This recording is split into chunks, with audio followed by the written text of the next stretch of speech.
right, Mike? Mike, you okay? He's bleeding. Get on. I can't see. Yo, we gotta get him in. Get him in. Who are these guys? It's Conor. What the is wrong with him? That's why. Oh, yeah. Dude, what the? We're gonna. Ray, come to the back. You don't need to be in there. Dude, what the? Are you serious? What's he gonna kill this guy's 100%? As you can see, things got out of control Thursday at the UFC 223 press conference. Conor McGregor and his entourage showed up uninvited to Barclays Center and attacked a bus full of other fighters. The former champ, whose lightweight belt was recently stripped, threw trash cans and almost threw a barricade at the vehicle, breaking a bus window, causing several injuries that resulted in the cancellation of 3 fights on this weekend's card. Now, according to UFC President Dana White, McGregor's crew was retaliating for an altercation earlier this week when one of McGregor's teammates was confronted by title contender Khabib Nurmagomedov and his entourage. Now, after the incident, Dana White had this to say. What do you make of? I mean, why? What do you make of this? Do you want to be in business with Conor McGregor right now? Do you want to chase this guy around for interviews and buy his fights? Do you? Yeah. No, I don't think anybody is going to want to right now. No, I think everybody's going to be pretty disgusted with Conor McGregor right now. You want to grab 30 friends and come down here and do what you did today? It's disgusting, and I don't think anybody is going to be, huge Conor McGregor fans after this. Now, McGregor has since turned himself in and will see a New York judge today, facing 3 misdemeanor assault charges and 1 count of felony criminal mischief. Robin, could you ever be a fan of Conor McGregor after this incident? Well, I think I could take my personal feelings and separate them from maybe his fans' feelings. First of all, Conor McGregor, I mean, this is a foolish act. It's when keeping it real goes wrong, right? This is a total stunt on his part and should not be applauded by anyone. Obviously, it's way out of bounds. And he loses respect, I think, from the broader sports fan, who he may have gained it when he went into the ring with Floyd Mayweather, because he went in there and acquitted himself well. He didn't embarrass himself in that fight against Mayweather. So the people who were able to say, hey, all the stuff he said leading up to that fight, we can get rid of it. We can put it to the side because that was hyping up the fight. He was a professional in that ring. Since then, his behavior has been extremely erratic, whether it's because he doesn't know what to do with himself, the toll of being a fighter, I don't know exactly. However, when it comes to his fans, I don't think that many of his fans are just going to say, we're not fans of him anymore. There's a huge cross-section of WWE fans and UFC fans, and this reminded me of something Stone Cold Steve Austin would do backstage. If anything, I think it could increase the hype around him. I mean, you mentioned what Stone Cold Steve Austin would do backstage or the possible hype around this, but I mean, Dana White was asked about this. Like, is this a stunt? Is this a publicity stunt? Does this draw more attention to the UFC 223 title card, which has been damaged? I mean, the Nurmagomedov fight has kind of gone down a tier. Now, 3 fighters were injured and fights had to be canceled. The card is much weaker than it was when they started. And he even said, you know what? No, this is not a publicity stunt. This is something that brings shame upon the UFC. This is something that we look at and say, no, this is not who we are. This is not who we want to be. This is an embarrassment. This guy is going rogue and injuring other fighters, frightening other fighters. Rose Namajunas was terrified. She was shook after this incident. And I mean, you have a fighter who has glass shards in his eye, a damaged retina. You have horrible injuries that have been suffered because this guy is trying to retaliate. I mean, retaliate in the octagon. I'm not defending his behavior whatsoever. It's thuggish behavior from Conor McGregor. It's unacceptable in every way. I'm not saying it's a publicity stunt from the UFC either, because that would damage them long term. Absolutely. But it was a stunt by Conor McGregor. He showed up on media day. He knew the cameras were there. That was clearly a stunt on his part. I don't think he thought this through, though. He's going to end up in jail. He's going to end up paying a lot of money off of this. And he's going to end up sued by a lot of these fighters who now cannot fight, who now cannot get their paychecks, who now cannot go on this big stage because he has hurt them by throwing something through a bus window trying to get at Khabib. Again, I'm not defending him in any way. But I'm not saying you are. I'm just saying this is ridiculous. It would add to the publicity in a few ways. One, a lot more people know UFC 223 is taking place this weekend. And if Conor McGregor were announced as a combatant in a future UFC pay-per-view, more people are going to watch that rather than turn away. But even Dana White said, he said, you know what, Conor McGregor can do whatever he wants. And people have faulted Dana White. He admitted people have faulted me for letting him do whatever he wants. And had Dana White said, he said, you know what, had Conor come to me and said, you know what, I want to fight Khabib. I want to go at him at the octagon. I want to handle this. Dana White would have said, sure, you know what? At the end of the night, we'll tack on. After Khabib's fight, you could go fight him too. We'll see. Do that in the octagon. Handle your business in the octagon. Make that money and handle your business at the same time. Don't come out here and, throw stuff in a bus window and injure people and frighten people and criminal misconduct. But Dana White needs to put his money where his mouth is, because he goes out there and says all this stuff, but one thing he hasn't said is that Conor McGregor is banned from the UFC. Well, now he needs to He's be. leaving that possibility open, and that possibility should not be open, because you shouldn't allow somebody to come back and do this and injure his peers, his co-workers. Then he should be kicked out. Right. And if you're Dana White and you sit there all the time and say, hey, we can replace Ronda Rousey, we can replace people who John Bones Jones, we can replace Conor McGregor. Well, actually, if you're going to let him come back, you're saying that he is bigger than your league and your sport. Is he bigger than the UFC? Does this affect the state of the sport of the UFC?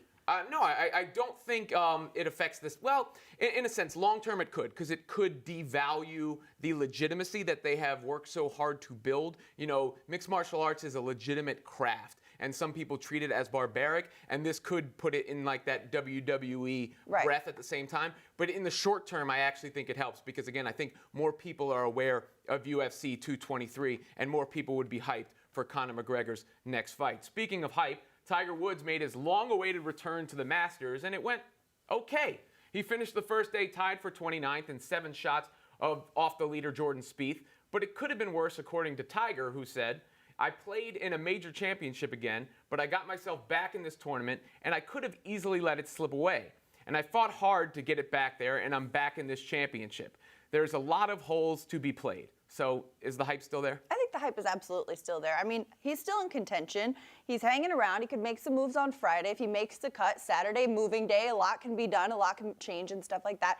I don't think he's out of it in any means. I think he's in the hunt, or not in the hunt, but he could be.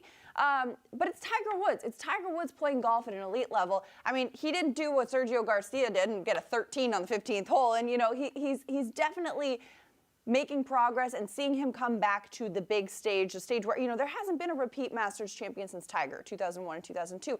This is a stage where you want to see a guy succeed if you want him to have a redemption tour. I think it's definitely nice to watch. There's still something to look at there. The expectations were unrealistic. I said this before. Absolutely. There's no way he was going to win it. He hadn't won a major in a decade. He hadn't won a tournament in half a decade. So how could it be expected for him to show up and win the Masters right back in it? Absolutely. All right, Kyrie Irving is officially done for the year. The team announced Thursday that Irving needs a second knee surgery now and will miss the remainder of the regular season as well as the playoffs with a 4 to 5 month recovery timetable. Now remember, Irving threatened to undergo knee surgery and miss the entire 2017-18 season if the Cavaliers didn't grant his trade request this past summer. So they traded him to the Celtics, and now he still had the knee surgery. Does this change how you feel about the way Kyrie left the Cavs? Well, there are some things that you have to look back on and go, about. First of all, I hope Kyrie gets healthy. He's a marvelous player to watch, super exciting to watch handle the basketball and all that. But remember the report that he had threatened, apparently, the Cavaliers with knee surgery if they didn't trade him? You do go back and wonder how that situation is handled, and maybe you give the Cavs a little bit more praise for getting something for Kyrie, considering that knee injury was clearly looming. And then this comes with the territory. When you're Kyrie and you say, I want to leave LeBron James and go be the man somewhere. He's had an excellent season. The Celtics had an excellent season, but he wasn't able to make it through the season. And that's one of the reasons his teammate was praised and has been praised so much, is that run of consistency. You traded one guy who couldn't make it through the season for another guy who couldn't make it through the season. Kyrie and Isaiah both were banged up with injuries. Kyrie, though, posted on Instagram saying, he had an infection in that knee that was unexpected. I don't think that this knee surgery anticipated such a long timetable. I think there was a curveball thrown at him, but still, yeah, the knee surgery happened either way. We've already talked about some events this weekend, but another one is WrestleMania. And in honor of the big event, we're taking a look back. It's one of the most iconic moments in wrestling history with an animated twist.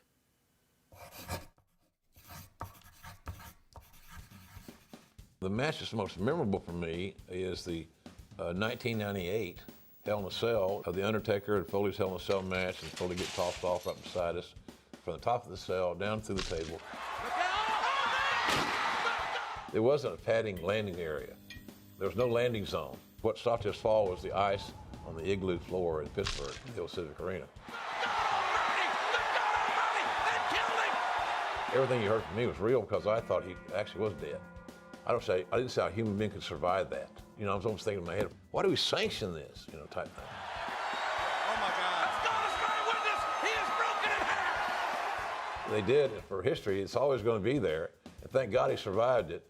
But I was as shocked as anybody because I didn't know the outcome. I knew the Undertaker was not going to lose himself. You know, duh, come on. I knew the destination. I didn't know the route. We now welcome in our showrunner, Ben Teitelbaum, for a game of Hot Take, Smart Take. Ben? Here we go. First hot take. Best hat anyone is wearing here today. Only hat anyone is wearing here today. So I think that's a smart take. My I mean, it's an cap easy, is better than that It's hat, an easy actually. comparison right here. So you know how this works. I'm going to give a hot take buzzing in the sports world. It's not necessarily what I believe, but you'll tell me whether it's just hot air or actually something true. So let's start back with the Masters. Tony Finau on Wednesday, he was playing a little par 3 event and he dislocated his ankle celebrating a hole-in-one. Thursday, he played the Masters first round, was -4. Good enough for second in the entire field. Now, some people are praising him, but I think it just proves the hot take that golf is not a sport. Robin? I think that's a smart take also. I mean, what other sport could you dislocate your ankle in and then be right at the leaderboard the next day? Basketball, tennis, if you pop it back in and you can move around and you can tough it out. I've seen guys play through worse than that. And then win with a dislocated ankle? Why not? Because you can't run or jump. You don't have to run or jump in golf. You can walk 18 Don't they have holes. carts Have you to help walked 18? You think they're taking golf carts at the Masters? You think they're driving around in a golf cart? Golf is absolutely a sport. It requires strength, it requires precision, it requires concentration.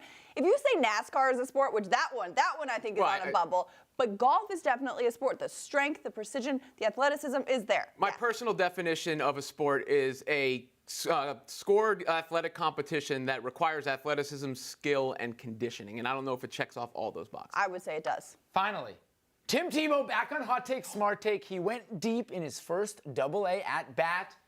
Hot take, he'll make the majors this year. I would like to call that a hot take. I really hope that is a hot take. Tim Tebow is not quality enough of a player to make the majors. We've got a lot of talented players in the minors, and yes, you know what? He's been doing some fun things. He's been drawing a lot of attention. He's Tim Tebow. Sandy Alderson's got to be smarter than this to call him up. Well, you know what? There's money to be made, though, and I would not be surprised if he was called up in September, but if he's called up any sooner than that, that's just...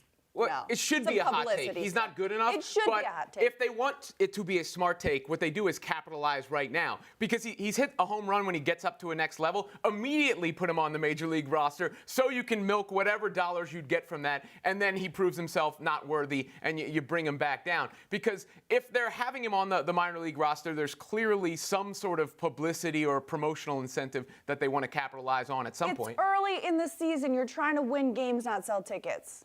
Last one, and Robin, I feel like this is going to be an alley for your oop. Thursday night, LeBron went for 33, 14, and 9 in a win over the Wizards. Ty Lue, after the game, basically said this guy is playing better than he ever has. He's the league MVP. So that's the hot take. Forget James Harden. LeBron James is your NBA MVP. That's a smart take. I think LeBron is always the league MVP, but especially this year. I mean, think about it. What is the real argument for James Harden aside from the Rockets' record? If you look statistically, LeBron more assists, better value over a replacement player, shooting higher percentage from the field. Statistically, James Harden is #1 in PER, #1 in box plus minus, #1 in offensive win shares. He also holds a significant edge in both offensive rating and defensive rating. Well, that's partly due to what the Rockets are doing as a team. LeBron leading in Exactly. Most valuable player elevates the team around him. LeBron had to trade away his entire team to get them elevated. Well, LeBron has elevated that team to a level they should not be sniffing. Without Kyrie Irving this year. Hasn't played at all this year. Had he done that with the team he was given at the beginning of the season, I would have said maybe. Well, he did it with that team. He kept them afloat. The oldest team in the league. He kept them away. afloat. You Kyrie get Irving a plane hasn't been ticket, there. and you get a plane ticket, and you get a plane ticket. He did it with a new team. He did it without Kevin Love for a huge huge chunk of the season, and he hasn't missed a game. James Harden has missed 9 games. The Rockets are 6-3 over the time that Harden has missed because he has CP3 on his team. The enemy of excellent is very good, and to go from 6-3, and that's a very good team, that's in contention. But when James Harden, Clint Capella, and Chris Paul are on the floor, they're 39-2 in games. James Harden comes back from that hamstring injury in January, 29-2 since Harden is back on the floor, elevating them from a team that can stay afloat to a team that has a comfortable cushion of a lead in the #1 spot in the Western Conference. LeBron is elevating them from a team that James would Harden be in the lottery. Also changing his game and playing defense at an elite level in this. The Cavs would be in the lottery without LeBron. Instead, they're a 50-plus win team. This coming from the guy who wears LeBron James pajamas. This is not. I wish I had them on right now. I guarantee you, we will be in a couple weeks saying, why didn't LeBron win the MVP again? I think that you will always say that one. Oh, of course. I just want to mention one comment from our viewers. Queen Kira Clark, one of our most loyal audience members. Shout out to Queen Kira. Says LeBron should get it. He hasn't been MVP in 5 years. I know we could keep debating. Smart take. I steered the ship the right way. I think LeBron is definitely an elite player. Definitely will always be, but we'll see. He did say LeBron's the MVP. Yeah. Well, SITV recently sat down with Trailblazers star Damian Lillard for the latest installment of The Big Interview. In this clip, the Oakland native discusses his complicated relationship with his hometown team, the Golden State Warriors. Now, you can watch the whole segment on SITV. Subscribe now on Amazon channels, but here's a clip. When you're from there, and obviously you go back there, does the Golden State thing ever bug you? Like just how much it's probably in your face as much as any star in the NBA, because not only are you in their conference, you're also from their city. Yeah, a lot of my friends, like a lot of people I grew up with, even like some of my family members is like, they cheer for my team. Like my team is their #1 team, but it's like, you still see people with like their Golden State hats on. When I'm at home, you'll see like Golden State t-shirts in my neighborhood. And it takes a second for me to like let my pride go, like, this the hometown team. Yeah. You know what I'm saying? Yeah. Like, everybody's always been this way instead of looking at it like, man, y'all supposed to be Trailblazers. So like, I mean, I wouldn't say it's thrown in my face because I'm happy for the city, you know, to be able to experience that, because it was a long, long time coming. For my whole life, it was not like that. The ace of the Yankees pitching staff from 1977 through 1988, two-time World Series champion Ron Guidry is here. Ron, you've got a new book out, Gator, My Life in Pinstripes, right here, as one of the most beloved players in Yankees history, someone who spent their entire career in pinstripes. What was the experience like looking back and writing this book? Well, it's a time when you look back, it's some of the best moments in your life. When you go and you think about what you accomplished, what you did, where you came from. You know, I got a chance to fulfill my dream as a kid playing Little League Baseball. All of us want to make the major leagues, but to actually go ahead and do it, and then you do it with the team that you loved, what more could I have asked of myself? And the consistency, too, to spend your entire career there. And you kind of came up with a lot of other guys who have had some big names in this Yankees organization. Yogi Berra, one of them, became a good friend of yours. You even drove him around a golf cart at spring training. That's a fun story. But almost everybody has kind of a picture or an idea of Yogi Berra from their own stories or experiences. What's your fondest memory of Yogi Berra? Just watching him get off the airplane, picking him up after the wintertime. When he patched up his differences with Mr. Steinbrenner in the wintertime of '99, I saw him at a banquet, and the first thing he says to me, "I'm going to spring training." And I looked at him and I said, "Well, that's great." I said, "Well, whenever you find your itinerary and you know when you're coming in, call me, I'll pick you up." And for Yogi, baseball was his life, and coming to spring training was his last link with the game. So for all of those years that he came, for all of the years that I was able to help out while he was there, was that's what I remember. I just remember that big smile he had on his face. Now, you mentioned George Steinbrenner as well. You had an interesting relationship. Sure. He was, a tough guy owner who had a soft spot for your Cajun cooking and the rabbit stew. Right. How would you describe your relationship with Steinbrenner? Well, it's like it didn't start out great, because my story is when I first came up, I'm supposed to be a reliever. I couldn't get in the games. When I'd get in, I didn't set the world on fire. So like my name was the first name in any trade that was mentioned. Anytime New York had a trade with anybody, my name was the first one that was inquired about. But yet at the same time, I didn't go anywhere. So he was a guy he demanded a lot of you, and he wanted you to perform. He was a great motivator. He could stick a needle in you to try to, okay, I'm gonna say something bad in the papers about him because I know he's gonna read it, and then he's gonna go ahead and do the job. So, and that's what he was good at. Or he'd come in the locker room, point you out, say something, and it would get you, hey, why are you pointing at me? You know, point at him. He's not doing his job either. Yeah. So, but he was great at motivating us, and sometimes that's what we needed. Now, in the book, you say the Yankees organization's commitment to winning came from the players, and you know it was passed on year after year through leadership. When you look at this year's Yankees team, I mean, you were a part of a team with a lot of big-name players, a lot of big personalities, kind of similar to the way this Yankees team is built right now. Who do you believe needs to step up in this clubhouse and be a leader on this year's team? Well, I think a guy like Gardner, because Gardy's been there for the longest time now. I think he's the longest tenured guy. So even though Gardy might not be a very outspoken, you know, people are going to trust what he says because he's been here a long time and he's seen a lot of things going on here. You have Sabathia, the presence in your clubhouse. You would hope a guy like maybe Aaron Judge in the future would become that kind of guy. Someone always understands that you need to have that kind of force in the clubhouse. So you hope that someone will step up eventually. And I just left spring training. I see a lot of the things that are going on. And you know Gardy's like that now. He says what he has to say. Aaron has said sometimes, and even Stanton. You know, you hope his presence that he had with the Marlins comes here. It might take him a little while because he's in a new area. This is a different market than, you know, Miami. He already knows this is a tough place to play, but it's a great place to play. It's a fun place to play. So, you know, he might become later on. And that's what the team always needs. It's somebody to always speak for everybody in that clubhouse. Right. Now, you mentioned the market. The New York media can be pretty relentless at times, as I'm sure you've known. You know, if the team is playing poorly, there's the ups, there's the downs.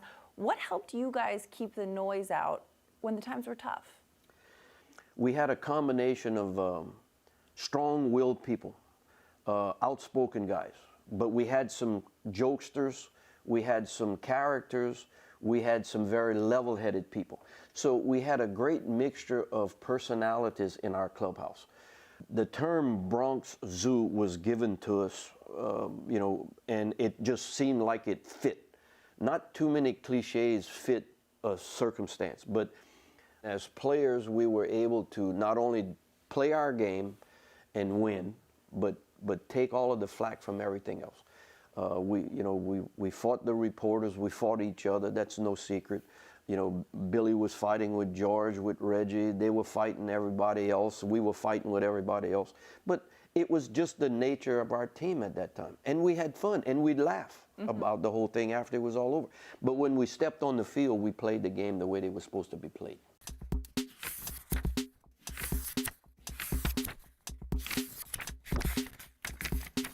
That'll do it here for us on SI Now Live. We'll be back Monday. Have a good weekend, everybody.